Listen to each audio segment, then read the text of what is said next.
Hello மக்களே, இளைய தளபதி விஜயோட படம் இந்த பொங்கலுக்கு ரிலீஸ் ஆக போகுது ஜான் 9th. எல்லாருமே டிக்கெட் மோஸ்ட்டாக புக் பண்ணியிருப்பீங்க. ஆனால் ரிலீஸ் டேட்டில் ஒரு சின்ன கன்ஃபியூஷன். சென்சர் போர்ட்லேருந்து இன்னும் சர்டிஃபிகேட் இஷ்யூ பண்ணலங்க. இன்றைக்கி ஒரு கேஸ் ஹியரிங் நடந்திருக்கு. அதுலேயுமே அவங்க கொடுக்கல. ஜான் 9th மார்னிங் தான் அடுத்த ஹியரிங் இருக்குது. ஸோ ஜான் 9th படம் ரிலீஸ் பண்ணுவாங்களா இல்லையா அப்படின்னு தெரியல.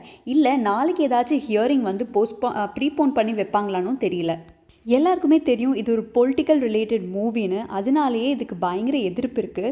சென்சர் போர்ட்லேருந்து நிறையா சீன்ஸ் கட் பண்ணுறதா சொல்லியிருக்காங்கன்னு ஒரு நியூஸ் வந்திருக்கு. தமிழ் சேனல் மட்டும் இல்லாமல் நேஷ்னல் டெலிவிஷனில், இங்கிலீஷ் சேனல்ஸில் எல்லாத்துலேயுமே இந்த நியூஸ் பரவலாக போயிட்டு இருக்குங்க.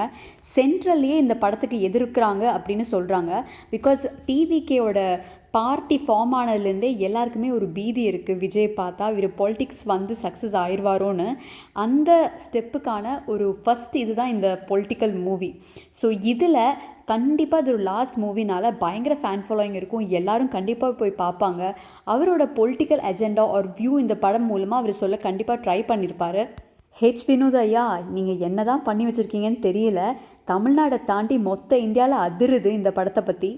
ஆன்லைனில் பார்த்தீங்கன்னா பயங்கர ஒரு டிஸ்பியூட்டே போயிட்டு இருக்குங்க. ஃபேன்ஸ் எல்லாருமே ரொம்ப டிசப்பாயிண்டடாக இருக்காங்க. ஏன்னா விஜயோட ஃபேன்ஸ் எல்லாருமே மோஸ்ட்டாக டிக்கெட்ஸ் FDFS புக் பண்ணியிருப்பாங்க. நிறையா பேர் கேரளாவில் பார்க்கலான்னு புக் பண்ணி வச்சுருக்காங்க. ஏன்னா அங்கே early morning ஷோ இருக்குது. ஸோ தமிழ்நாட்டில் 9க்கு அப்புறம் தான் ரிலீஸ் பண்ணுவாங்க இல்லையா. ஸோ அதுக்கு முன்னாடியே நாங்கள் படம் பார்க்கணுன்னு நிறையா பேர் கேரளாவில் போய் புக் பண்ணி வச்சுருக்காங்க. ஸோ இது எல்லாமே சர்டிஃபிகேஷன் கிடைச்சா தான் நடக்கும். அகெயின் இந்த படம் ரிலீஸ் ஆகலைன்னா நாங்கள் யாரும் பராசக்தி படமும் பார்க்க மாட்டோம். ஜனநாயகன் பார்த்தக்கப்புறம் தான் பராசக்தியை பார்ப்போம். அந்த படம் ஃப்ளாப் ஆயிரும் அப்படின்னும் பேசிகிட்டு இருக்காங்க. இந்த படம் ரிலீஸ் பண்ண விடாமல் யார் பண்ணுறாங்கன்னு தெரியலங்க. But it's really very bad. நம்ம அண்ணாவோட லாஸ்ட் படம். ஸோ இது கண்டிப்பாக எந்த பிரச்சனையும் இல்லாமல் ரிலீஸ் ஆகணும்னு நினைக்கிறேன். ஹோப்ஃபுல்லி நாளைக்கு ஒரு நல்ல வேர்டிக்ட் கோர்ட்லேருந்து வரலாம். ரிலீஸ் ஆனதுக்கப்புறம் என்ன நடக்கும்னு எல்லாருக்குமே தெரியுங்க. சும்மாவே நம்ம அண்ணா பாக்ஸ் ஆஃபீஸ் ஹிட்டு. ஸோ இது வரைக்கும் எல்லா ரெக்கார்டையும் இது பிரேக் பண்ணணும்னு நினைக்கிறேன். So all the best to Vijay Anna. Hopefully the movie releases on Jan 9th. Fingers crossed.